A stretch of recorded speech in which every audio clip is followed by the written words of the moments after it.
Very good. Very good.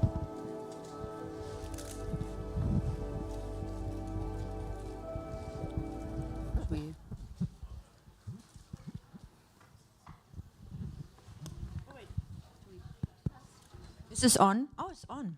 Hi, On? everyone. Is mine on? Yeah, Yeah. it is. Hi. That is a very interesting session now. So much information. And actually, the whole idea about the house was not to push the products, to really bring information to everyone so you can make informed choices for your own health, for your own well-being, for your own good. And nobody should tell you what to do, but you should find your experts in life that you trust and believe in, and then they can lead you a little bit the way. Makes so much sense. Welcome, everybody. Everybody's sort of just getting settled, but shall we begin? let's start. Let's begin. Well, if we're lucky, and we're female, we're all going to get to go through this powerful, beautiful stage of life called menopause.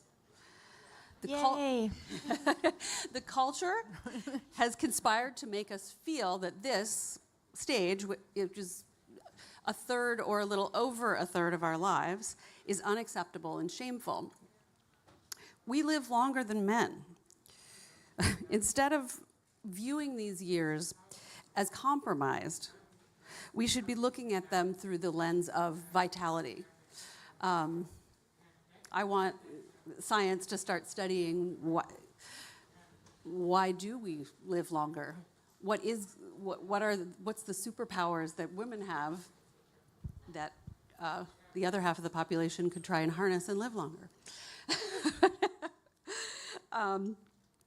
Over 1.2 billion women around the world are currently navigating menopause, and for many of them, it's, as Jane Fonda puts it, the back third of their lives. We love life, and we deserve to savor this third at least as much as the previous two. Today, we're talking to Barbara Sturm and an incredible panel of experts to talk about science-backed tools to help us feel good, stay strong, and glow through perimenopause, menopause, and beyond. It's so interesting, though, no? It's like, everybody acknowledges that you going through puberty and you start bleeding, and this is all like so natural and normal for everyone. And then you have your children, whatever, and then nobody cares about what's going on with you, and nobody talks about it. And if you go to your doctors, gynecologist, whatever, they're like, oh, you're just depressed. Here, if you're antidepressants, whatever. Yeah. That nobody acknowledges, the hormonal changes in us that make us suffer so much, and from hot flashes over brain dust, over insomnia. I think the insomnia is even actually the worst. It's the worst. And when I fixed it with HRT, I was like, okay, I'd rather have everything else. I'd rather die tomorrow than having insomnia every night. 100%. Agreed. Yes.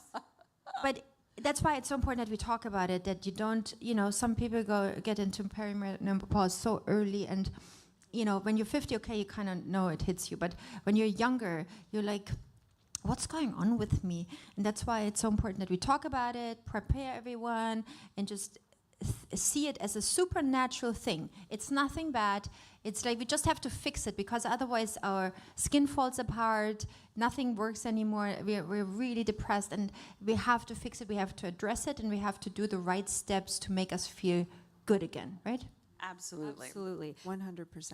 You guys go. Like you said, the symptoms can be insidious, right? Because it's not like the night, everyone kind of knows, okay, menopause is around the age of 50, but it's not like we wake up the night before our 50th birthday and like, now we're in menopause, that's just not how it works. So instead of thinking about menopause as this defined day, and medically we define it as 1 year without your period, that kind of misses the point that there are hormonal fluctuations and that are fluctuating and decreasing years before. So perimenopause, which can last up to a decade, essentially represents your ovaries, which are aging and secreting less amount of hormones.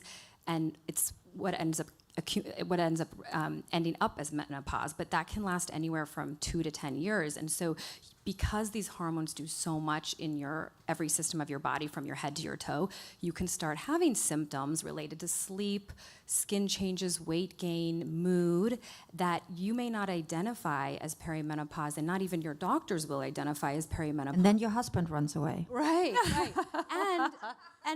And the great news is there are solutions. So I want everyone to know this is actually a great time to be going through perimenopause and menopause, because we're having more and more solutions. I think another thing that's really important to remember is that because so many of these symptoms happen internally, people around you can't see it happening, and it can feel so isolating, which is why a lot of husbands run away, and why maybe sometimes we're like, get away, right? Because they're not really understanding what is happening inside. So the absence of that support is really hard and can compound a lot of the symptoms that you might experience. So having conversations like this with friends, with other people who are going through it, is really important to really have that support. I think this is amazing, and I want to just backtrack for a second and say what everybody does. I've known the brilliant physician and entrepreneur, Dr. Barbara Sturm, for so many years. So many years, like from the very beginning. Yeah, absolutely. And I've been obsessed not just with her, but with her brand and her, as you're experiencing, next level products. Her focus on soothing inflammation in skin and in the body is the opposite of the harsh treatments and often toxic chemicals that women are encouraged to use to fight aging. Her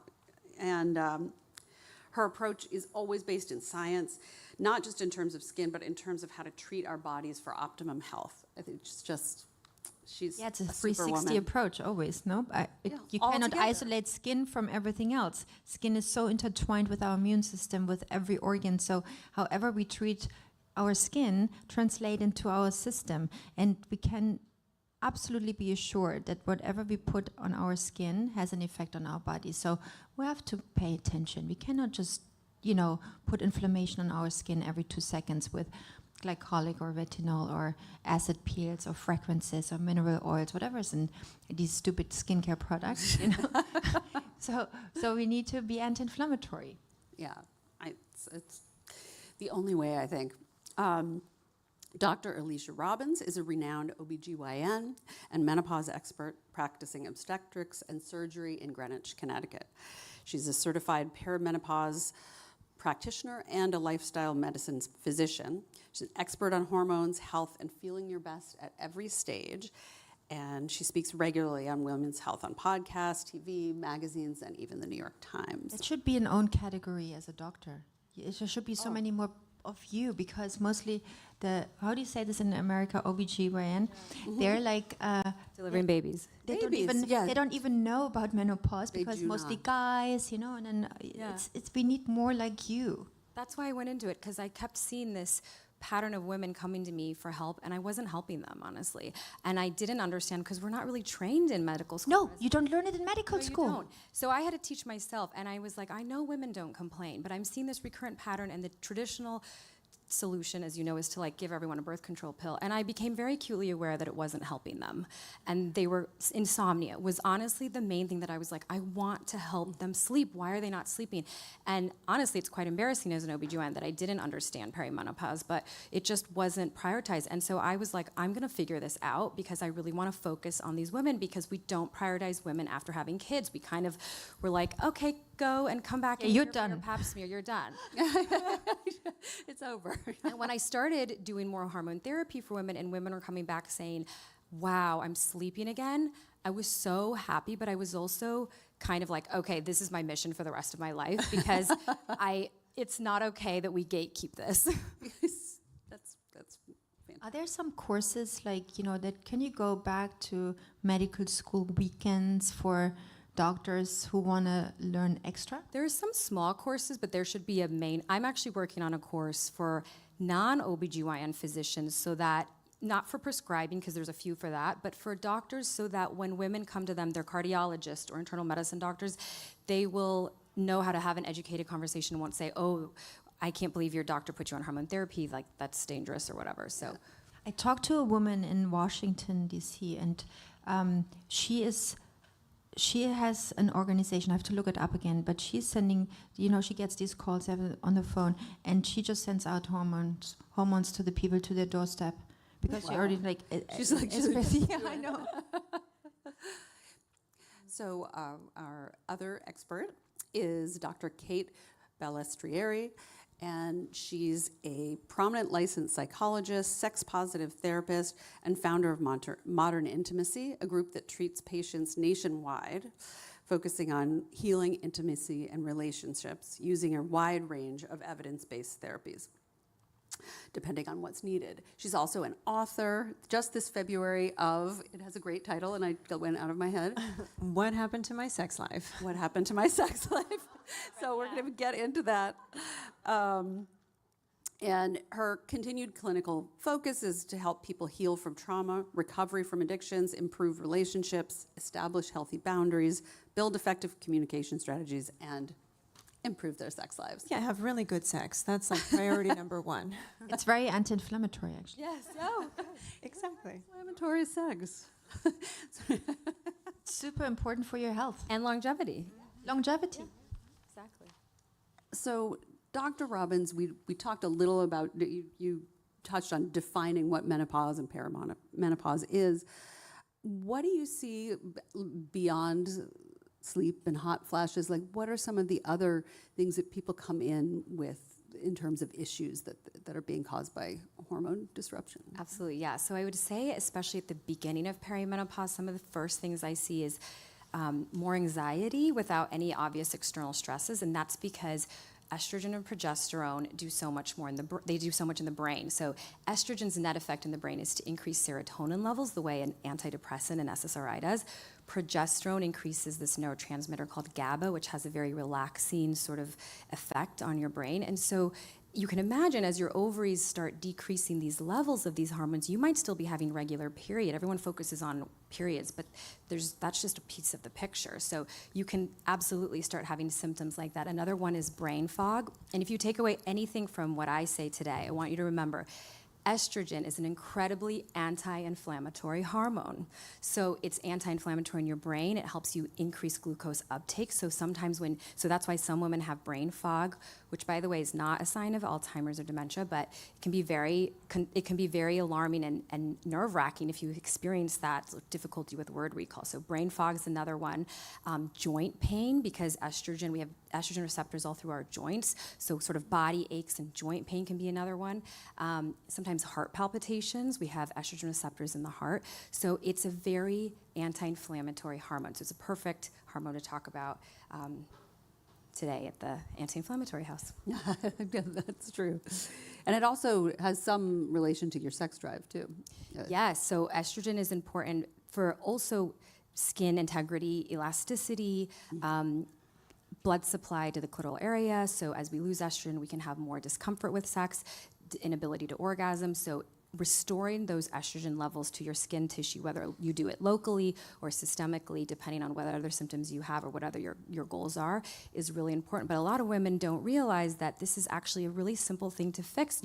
Women do not need to suffer through painful sex. You deserve a good sex life, as Dr. Kate will talk about. And so, yeah, that's from your head to your toes, these hormones are affected. And just like we kind of replenish, if it's a thyroid issue or, whatever it is, it's sort of boosting. These are very small doses of things. People think we're like flooding women with hormones. The idea is just to sort of boost your natural levels that you've had your whole life.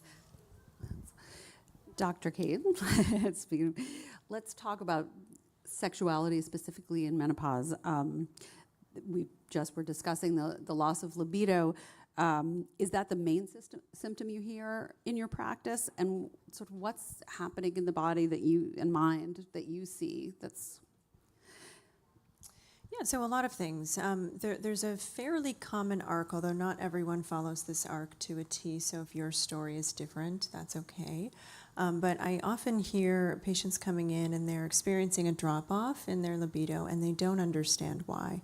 They feel like, I want to have sex, and yet it's so unavailable to me. Or they are coming in and they're saying, suddenly I have all kinds of pain, and now I'm not really interested in having sex because I don't know what to do with that. But there often are a lot of competing cognitive and relational variables that are positioning women in a place in their relationship where they feel they have to go forward and have sex anyway to keep their partner happy or to keep their relationship alive. So it can be a time that's really confusing.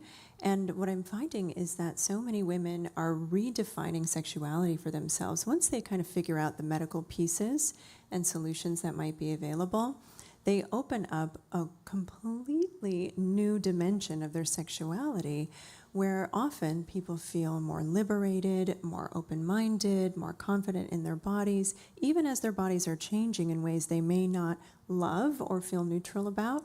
There's a bit of a freedom that can come with menopause and perimenopause that I'm really hopeful that more women will lean into, because it can be really exciting and it can shift the language and the understanding of what menopause can mean in your life. So a lot of women feel like, oh, once I hit menopause, I'm kind of over. It's done for me. That's a lot of the messaging that they hear. That is the message. But it does not have to be that way. And there is really hot, thriving sex after 35, after 45, after 55. And certainly hormones can help, you know, it can send you in the other direction, and then your partner's the one that's like, okay, let's cool it, man, you know. And so that, you know, it's definitely a spectrum. For sure. Dr. Sturm, let's talk about skin. Can you explain the link between estrogen decline and then its effect on, like, in collagen loss, like how that all works with skin? Yes, it's dramatic. You know, when estrogen goes down, about 50%, we lose a lot of our collagen. So in the first year, we lose half of our collagen already. So elastin goes down, the firmness of the skin goes down, the sagginess starts to happen. This is one thing, the lack of estrogen, but also when we look at, you know, hydration levels get down because our skin becomes more permeable, and then we have something called transepidermal water loss. So water leaves the skin. So besides that, we already have like a hard time replenishing hydration. It also just gets out of our system. So we have to drink a lot. We have to hydrate our skin a lot. We have to give ingredients that strengthen your collagen, your firmness of the skin, like telomerase activators, like exosomes, beautiful hyaluronic acid, like anti-aging support that doesn't destroy your skin more. So because, you know, we look at anti-aging two ways in the skincare industry. One way is we really scrub your skin off, destroy it, so it heals back. Yeah, that's actually quite popular way of looking at anti-aging. Just forget that we cause a lot of inflammation, disruption. We bring the future closer to you. So instead of holding the future back, we bring it closer, so we will see the effect early on. And the way I promote it since 25 years, I created the Vampire Facial based on anti-inflammatory orthopedic science, exosome treatments, and early ages of my career brought me to the belief in anti-inflammatory science for our whole body. And if we look at inflammation, it goes together with every skin condition we might suffer from. If it's breakouts, cystic acne, aging, wrinkles, rosacea, perioral dermatitis, whatever it is, it's always going together with inflammation. So we have to get inflammation under control. And besides, you know, hormonal changes, there are so many disruptions from outside, not just from the skincare industry, but also lack of sleep, coming back to menopause, stress, enormous stress has an effect on our skin, the way we eat, what we eat, our supplementation, everything touching our bodies, synthetic clothes, all kinds of endocrine disruptors. I mean, I created a whole hair care line because of the inflammation being caused on our scalp, which is super permeable. It takes so many things on, and there are so many horrible things in shampoos, conditioners, and then crazy. what else do we put on our hair? I mean, like, it's crazy, you know, and I get my hair done like today. I don't know what paste went into it, what sprays, and I'm like, oh God, what is he spraying on my scalp? Yeah, and I became so addicted to healthy ingredient, science-based products that I travel with my shampoos. You never have seen me doing that. I mean, like, I'm not a beauty junkie. I'm not, like, obsessed with all of this, but I'm obsessed with health and clean products and efficacy. So I see how my products change my scalp, my hair, whatever. So I'm traveling. I'm really dedicated to this, and I'm talking way too much. No. But Why we're here.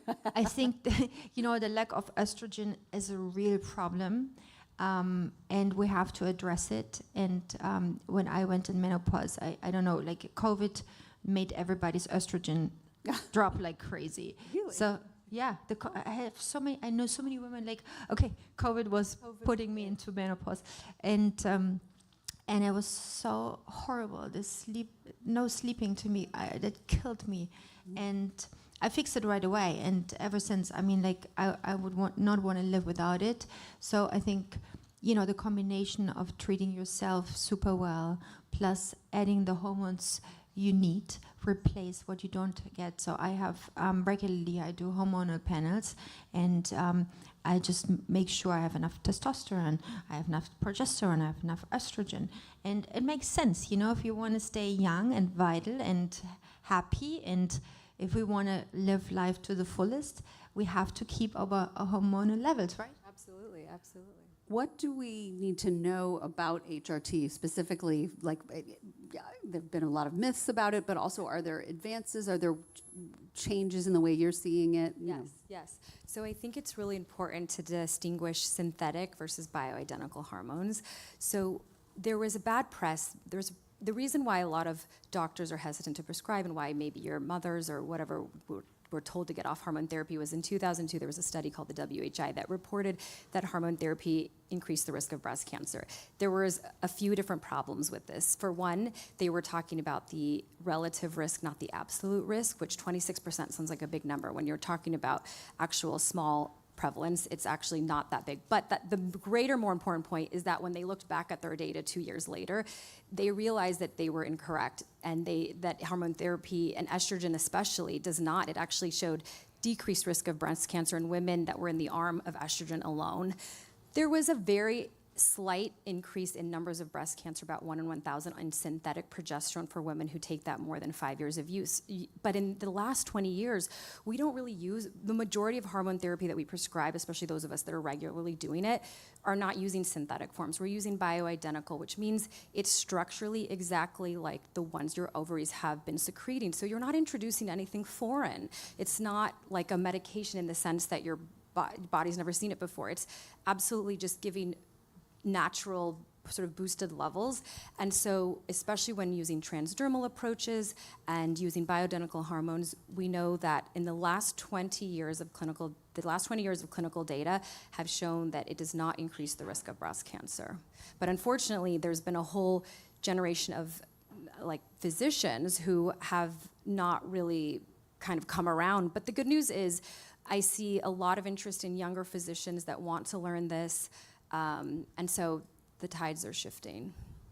Then I have a question, because obviously, you know, if you have breast cancer in your family and you have some, you know, a little bit of a background of problems, what do you recommend to these women? Because they will not do HRT. Is this still a good idea? Yeah, and there's a lot of women that, so that's a really great point. So for one, any breast cancer survivor, no matter what type of breast cancer, is a candidate for vaginal estrogen. So that's really important because it's local. There's been many studies that show it does not increase serum estradiol levels. And so women that have estrogen receptor positive breast cancer, and it can be confusing because it's like, why is it called estrogen receptor positive? Well, the estrogen did not cause the breast cancer, but there are certain types of breast cancers that can be worsened by estrogen and hormone therapy. So for those women, generally, they're recommended not to be on hormone therapy. But local vaginal, and I think that's important because a lot of these women suffer unnecessarily from painful intercourse. So I think that's important to spread the message. And that's actually now been adopted by the American Urological Society. So that's sort of like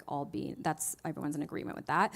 And then the conversation is actually becoming more nuanced. In the past, it's been a hard no. Now, for sure, if a woman's undergoing treatment, the recommendation is for her not to be on hormone therapy, but there are non-hormonal treatments. There's also things like Veoza that have come out in the market in the last couple of years. So there's more and more non-hormonal treatments coming out for these women. But now the conversation is shifting a little bit. So once they're done with treatment, we're having a little bit more of a nuanced conversation where we're like, okay, look, let's look at all of your data. Let's look at the risk of reoccurrence, the type, how long you've been out of treatment. Maybe we increase surveillance, and we present you the choice. Because if you're not sleeping every night and you're feeling horrible, no mental resilience, you feel like a shell of a person or who you are.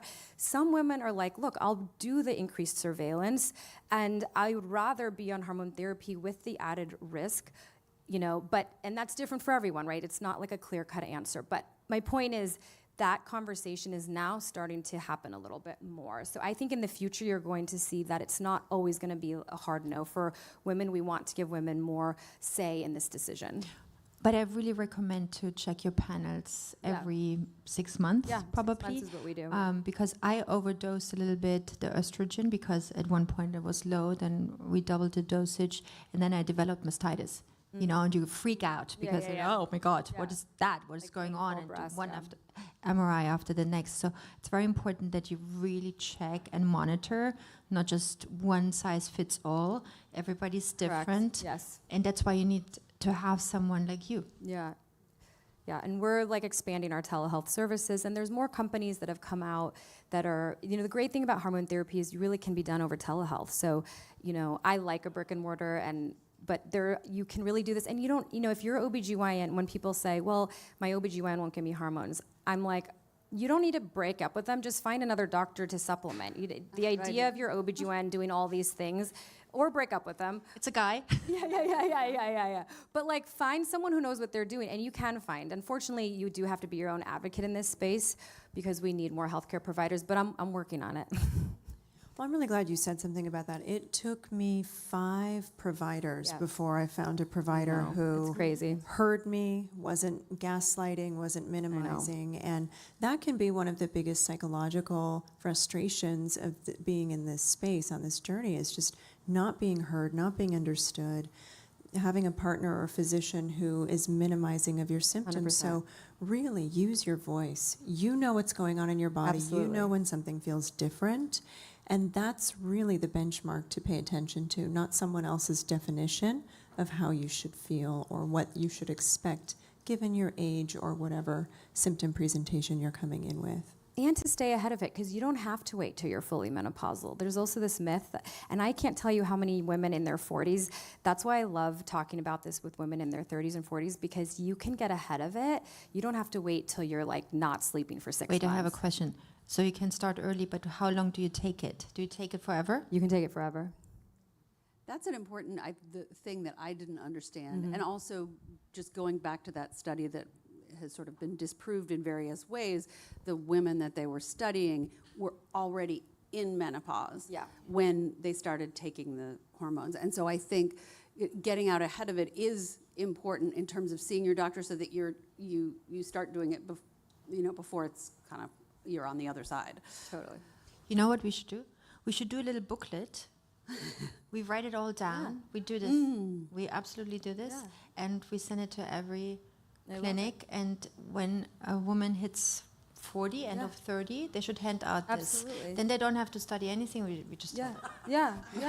There you go. Totally. I'm in. Yeah, we do that. We have a culture to change. Yeah. It's true. I have a question for all of you about protein, just because I hear so much about protein and women and aging and how important it is. I mean, are you encouraging women, and how do we figure out how much is the right amount, and are people getting too much? The whole thing. Yeah. I mean, it depends on who you ask. Most of the time, I hear doctors who are really into this space recommending up to 100 grams for women, and based on your weight, but average, that's a lot of protein. But you can do it with supplementing with shakes. I think the more important thing is making sure you advocate to get a bone density scan before, I don't know in Europe, but in the US, the standard is to do 65, which is a joke because at that point, half of women have osteoporosis already. In my practice, everyone 40, and most people have risk factors. So I'm finding osteopenia in 40-year-olds all the time, and we can prevent this and reverse this. So getting a bone density and doing resistance training to build muscle. Super important. Lift the weights, girls. Yeah, and then creatine has been shown to be really beneficial for women. So creatine 5 grams a day. I had amazing results with that, I have to say. Oh, good. Like, Great. I really noticed it. I used to not be able to hit a tennis ball to the baseline. Yeah. You know, I mean, I could, but it was, you know, oh, look, I did it, finally. It would always go halfway, and I started doing creatine, and all of a sudden I was like, wow, it's not so hard. Great, yeah, exactly. So, and I'm not someone who likes to count numbers and obsess over what I'm eating and not eating. So other than I tell women to focus on colorful veggies and fruits, because the most anti-inflammatory benefit is when you eat a diverse group of veggies and get all those antioxidants in fruits. But in terms of protein, most likely we're not getting enough protein. Try to get more protein, but also do the resistance training, creatine, and bone density. Yeah, I can't speak to it medically. I'm not a physician, but just personally, I've been trying to work in protein in little small ways over the day. So I'll put like protein and creatine in my matcha in the morning. Tastes like a little matcha milkshake. It's pretty fantastic. And little things like that help kind of take away how daunting it can feel to get so much extra protein in your meals. And are there any other supplements that you guys, any of you, are, you know, into that help with the transition or with menopause, or that help us absorb our hormones? Yeah. Two of my favorites for women 40 and above are vitamin D. I see so many women that are vitamin D deficient. And a lot of research is showing we want it actually higher than what normal, like current lab parameters. There's also not much sunlight hitting right. our women these days Right. because they're all full of sunscreen. Right. So vitamin D is huge. And then magnesium glycinate is a great supplement to help with sleep. A lot of women are magnesium deficient in magnesium. You can get them from nuts, almonds, but 800 milligrams. yeah, I go before bed. Yeah. 1,000, exactly. whatever. When women are like, Yeah. I'm like, how much are you taking? 200. I'm like, no, up it. 1,000. Absolutely. And zinc. 1,000? Yeah.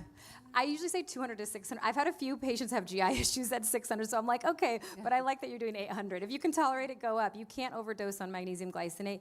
And it's a great supplement because it's one of these that you should, if you're taking a good quality supplement, will feel more relaxed and sleepy before you go to bed. I mean, it's one of these supplements that it will have an effect pretty quickly. Sometimes it's hard to tell what this supplement is doing, but it's a good one. So if sleep's an issue, which it often can be, that's where I start, is mag glycinate.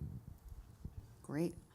You also can take the super anti-aging supplement I created because it's telomerase activating, which we all know about. It's the most proven anti-aging theory. Lies in the number of cell division. We human have 40 to 60 cell divisions, whereas a turtle has 110. And a turtle gets how old? 200 years. So we need to make our cells be healthy, hydrated, divide all these cell divisions. We shouldn't have them die before. So when we talk about accelerating your cell turnover, that's all great, but we also have to make sure they're really valuable cells that get everything they need to divide to the end. So telomerase activator is in the supplement, super anti-aging supplement, besides glutathione, the most powerful antioxidant. It's always better to get it in liposomal or you have an IV drip, but you can help it with the supplement. So also purslane, which is highly anti-inflammatory, and wound healing and antioxidants. So the super anti-aging supplement I would highly recommend for everyone. You see changes. After 3 weeks, you write me a letter, I promise you. Oh, I'm starting it tonight. We're ready. Yeah, you should do it. No, absolutely. You should have it in your clinic. We need to talk. Yeah. mental health. How can we optimize our mental health in menopause? You know, feel great as well. You know, HRT is one part of it. Sports. I'm so satisfied when I do sports. I do a workout in the morning. If I don't do it, right now I'm not doing anything because I'm working. But you have to kind of get it in. Mm-hmm. The endorphins you get from that is priceless, no? Priceless. Stress reduction. Yeah. It's huge. From a mental health perspective, I think the themes that I hear so frequently are anxiety, stress, anger, apathy. And I think it's really important to honor those feelings. And, we may not want to sit in them forever. They can be uncomfortable.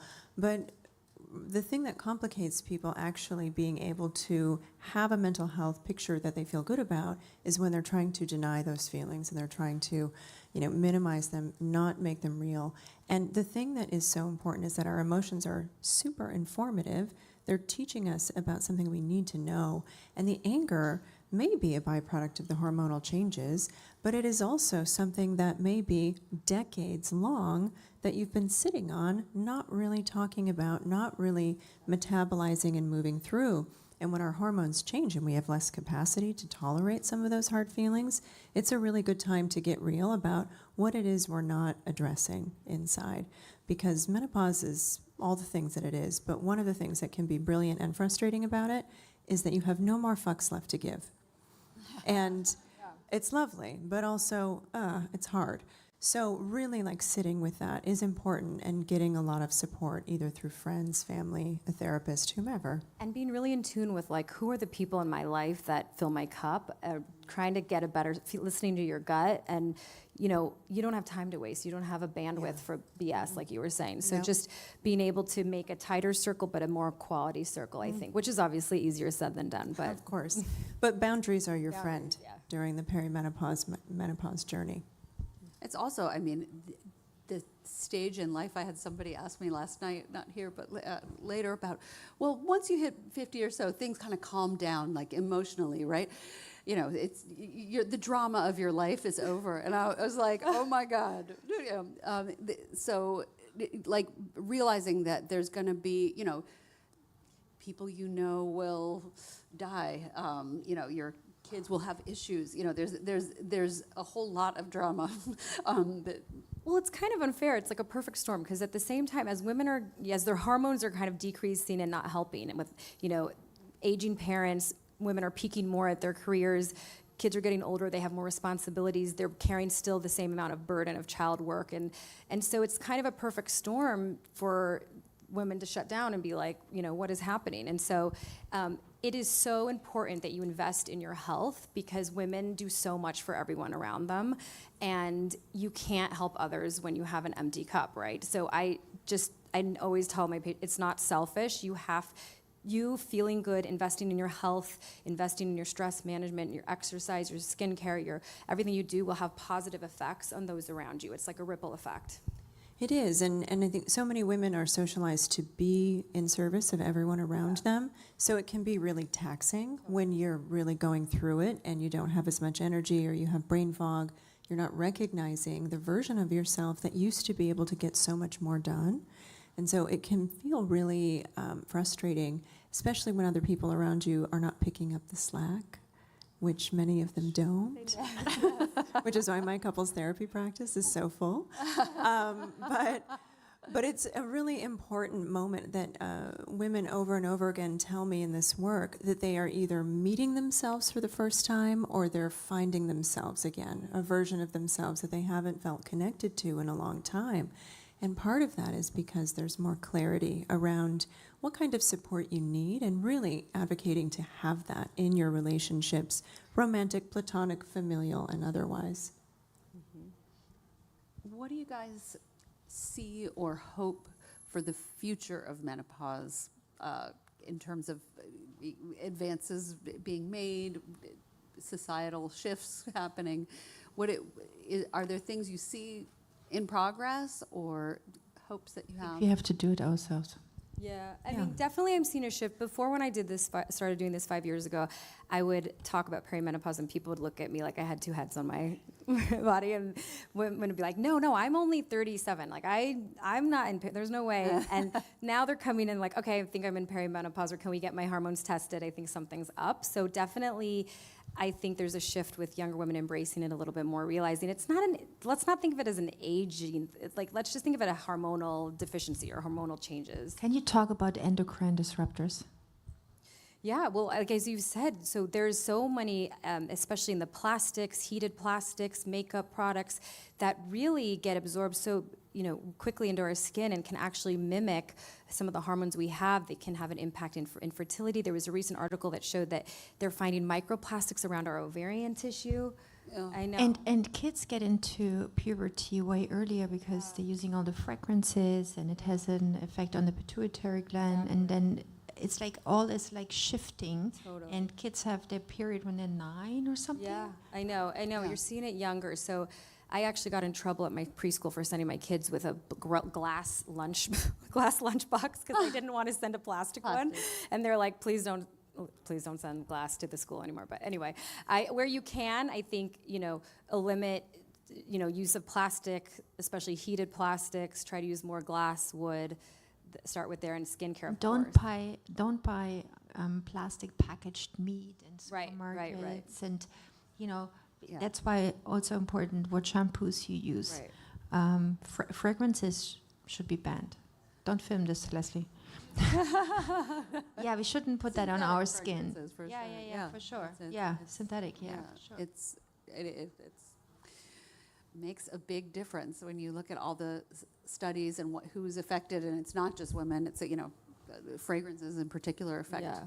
the infant boys in a way that's. But to answer your question, I hope that we have much more accessible care for women so they don't have to go to 5 doctors before they get help. And I also hope that in the US we finally get an FDA-approved formulation for testosterone, which we don't have yet. Other countries do, but we're a little behind the game. Other countries have it. So you can't prescribe testosterone? We can. We just have to use Off-label. compound. We have to compound it or use male You do it, formulations, which I do. You know what? I got one in the States, and it was like, it was Yeah, compounded. it was like right, exactly. So. Well, I hope that we will continue to see the Gen X, Millennial, Gen Z women really advocating for themselves.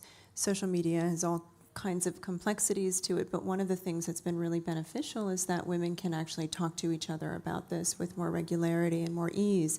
And that has really galvanized a lot of energy around building support, funding research, and as Dr. Barbara pointed out, we have to do this ourselves because there is tremendous misogyny built into a lot of the legislation and the medical systems, and that's a part of why we don't already have this information and why we haven't been front and center, why 50% of the population has not been focused on in such a big way. So I really hope that we'll continue that messaging and continuing to build the support structures so that we can move from a reactive place to a preventive and proactive place in this journey.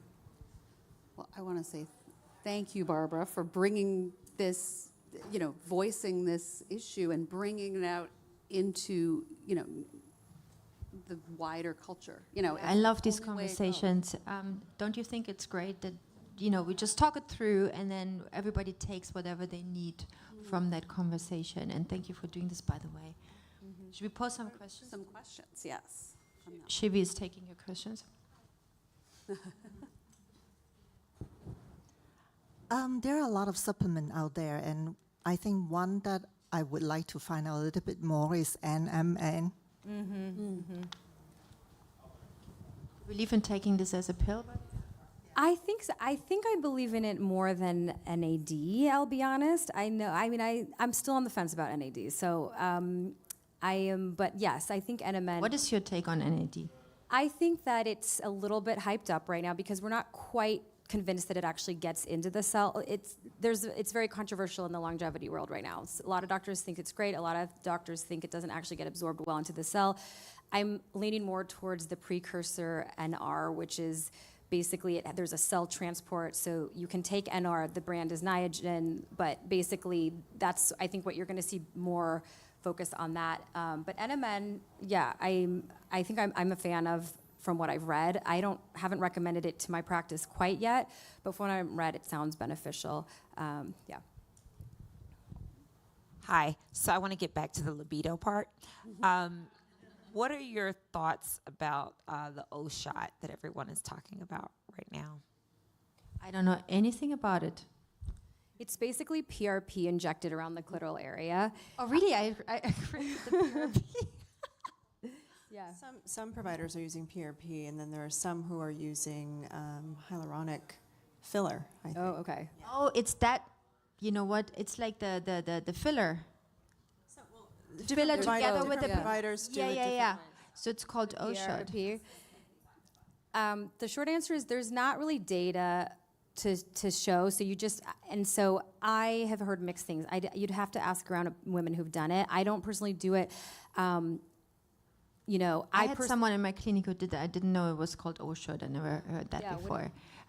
But I heard like amazing results after. Yeah, Good. yeah. I know it works. So I had like a plastic surgeon who did all these kind of works, and they had like, he was like, people were running towards him. It really works. We've reported on it a lot at Goop, and I definitely did some of the research. And there's the O shot, and then they also just do PRP in the vagina. So that I'm a big fan of. I had and that success really with that. Yeah. makes a difference. Like, Yeah. it's pretty crazy.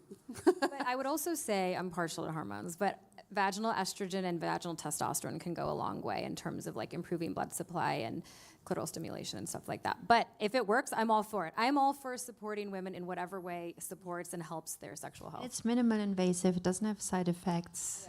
Go for it. Yeah, it's not terrible. And I didn't like the O shot itself didn't really do much for me, but the PRP was pretty significant. In long term? It lasts for I don't know. It's hard to tell because I also take hormones, so it's but I definitely noticed a big difference, and it can really help people with stress incontinence, which I didn't have, but it's just as people people will get PRP on their face or in their joints and that. I created that. I know. Just wanted to say that. I normally don't pat myself on the shoulder, but in this particular case, I take full credit. I can do that. I can talk about that. Yeah. Oh, thank you.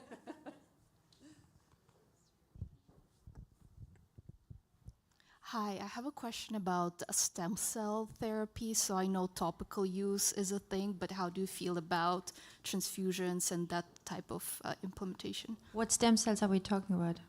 When we talk about topical stem cells, what Like PRP, I know it like it's not stem cells, yeah? Sorry, okay. No. Because we have to know what we talk about. So, what topical stem cells? So I know there's a practice of using stem cells in cosmetic procedures, but not so much in medical applications. So I was curious if that's something that... Then we need to know where the stem cells come from. So you can create stem cells from your own fat tissue, but you can also take umbilical cord stem cells. It's like there are many ways to look at it. I think if you apply stem cells, if you want to use stem cells, you should probably microneedle it deeper into deeper cell layers to have an effect. In contrary to exosomes, for example, they're super tiny small. They're like only 1/800th of the cells. They can travel everywhere. They find the place where they need it. With stem cells, you have to code the stem cells too. You have to tell the stem cell what it should become. You have to pamper them. You have to do a little more than just put it on your skin. I don't know, what do you think about that? Yeah, no, I'm like exosomes especially, I'm fascinated by. I think they're the new frontier of skincare. They're amazing, yeah. Yeah, what do you think about the stem cells though in topical products? I don't really use it or You know, have when a I product. started, and I tell you the story. When I started with the blood cream, with the PRP. But it was like way better than PRP because we were focusing on anti-inflammatory proteins. PRP is basically only growth factors from platelets. But at the time when I then decided, because there was so much demand and I couldn't take everybody's blood, I was like, okay, I need to find ingredients that are really working on a cellular level, a molecular. And at the time, there were like ingredients hip like caviar or fish DNA or apple stem cells. I was like, apple stem cells was such a thing, It you know? was a huge And what thing. are They're they still out talking there. about? I mean, it's ridiculous, no? I mean, but there's also now the salmon sperm everybody inject themselves, you know? That's also like, I mean, what is everybody doing? You know, this is sperms from a salmon. I mean, that can cause, you know, reactions, allergies. That definitely doesn't benefit us as we think it might. I mean, it's like there's so much hype about so many Right. things, I would say if you're going to do more sort of emerging therapies, you want to make sure you're under the guidance of like a physician and not getting stuff online that On TikTok. that you can't on TikTok, right? That you can't trace back to where the source is, because it's true. Quality is everything.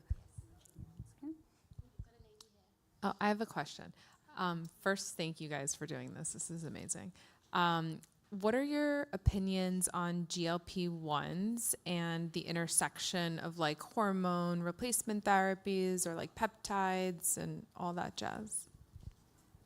I love GLP-1s, especially microdosing. I know it's not an FDA-approved sort of protocol yet, but I think a lot of women, you know, estrogen is really important for how you distribute fat, and so as we go through menopause, we tend to have more visceral midsection weight gain, and that visceral fat is more of a risk factor for type 2 diabetes and cardiovascular disease.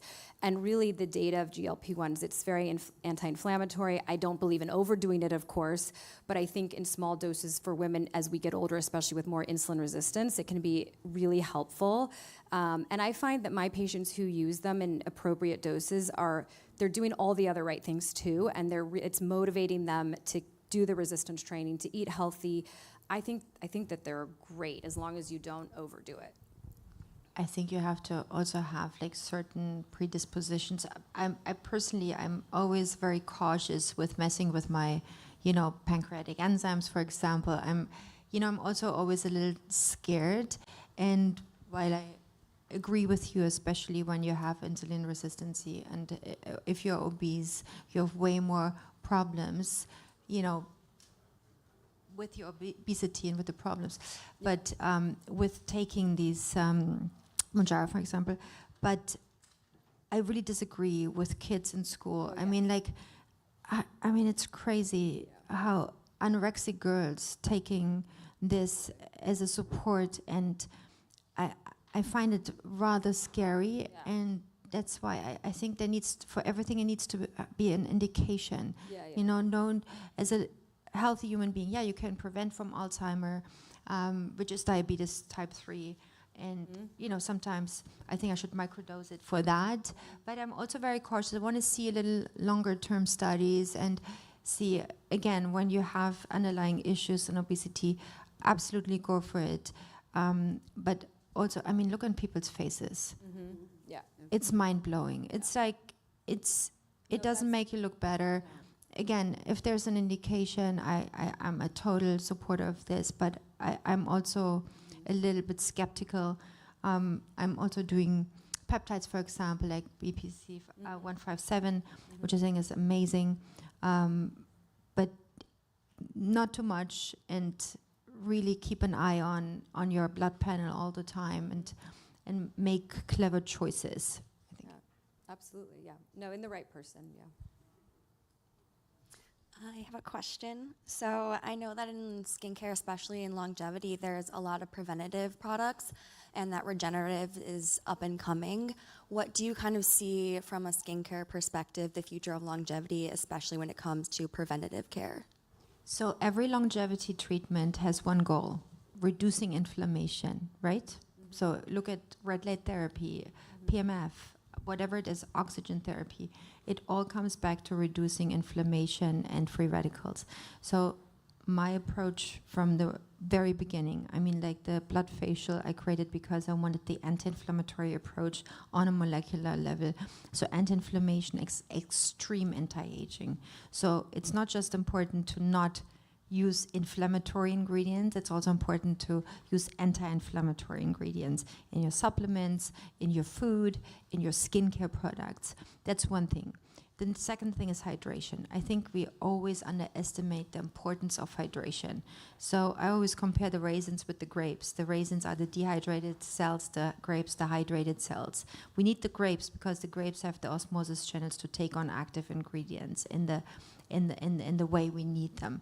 So hydration also looks better. Dewy skin looks better. Our skin barrier is stronger, so we have less transepidermal water loss. We have less wrinkles. So dehydrated or dry skin is never an option. You have to fix that, and I know how. So if you have time, go to our experts. They can help you. Anti-inflammation, hydration, nutrition, telomerase activation. We just talked about it in all my skincare products. Most proven aging theory, and supplements as well. And then exosomes. Exosomes, highly anti-inflammatory. They're finding the issues in your skin. You can use it topically. It just goes everywhere where it's needed. It's like the miracle worker.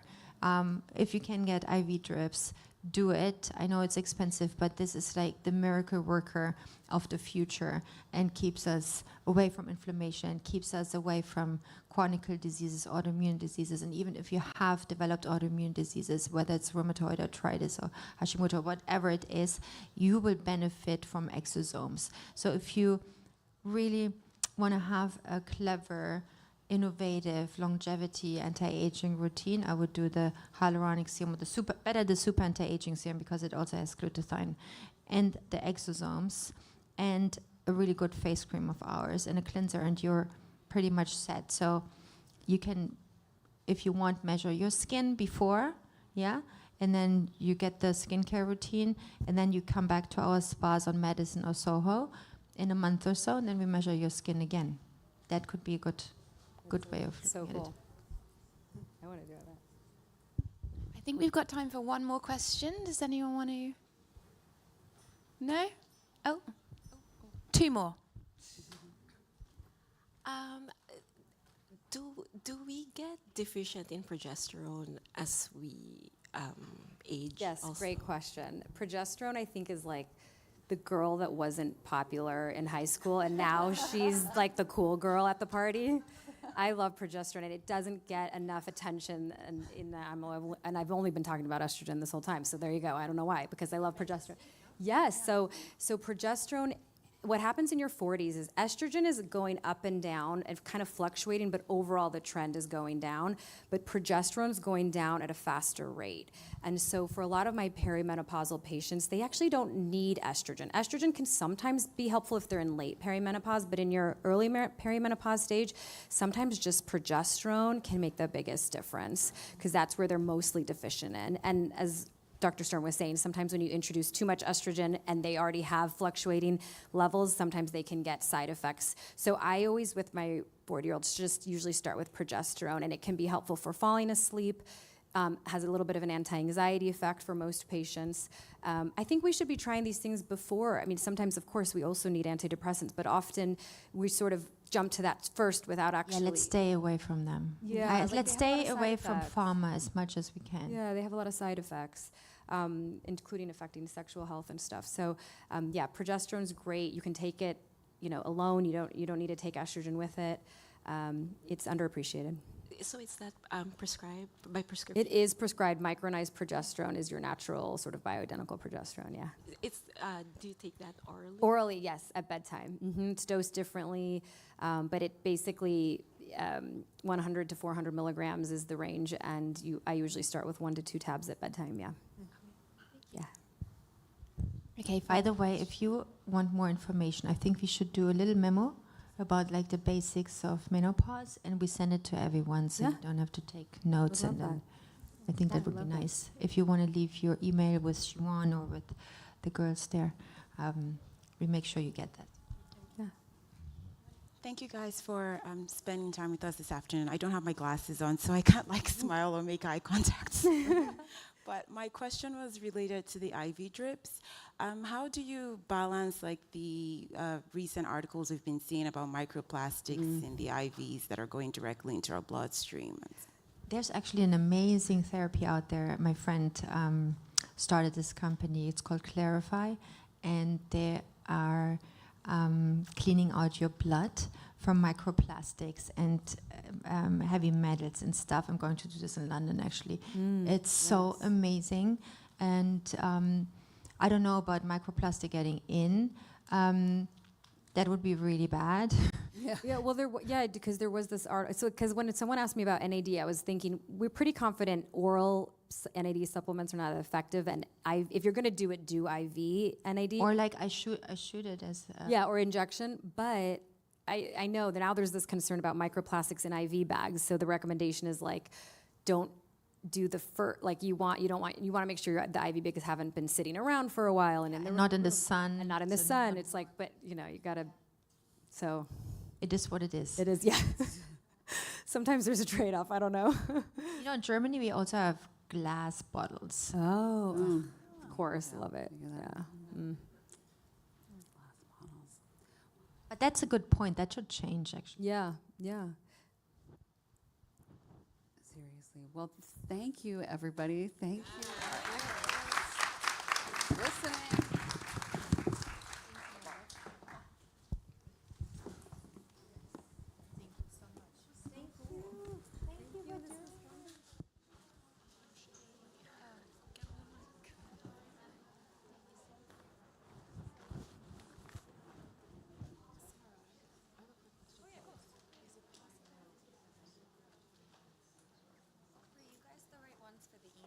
Yes, yes, yes. Okay, perfect. I just want to get that.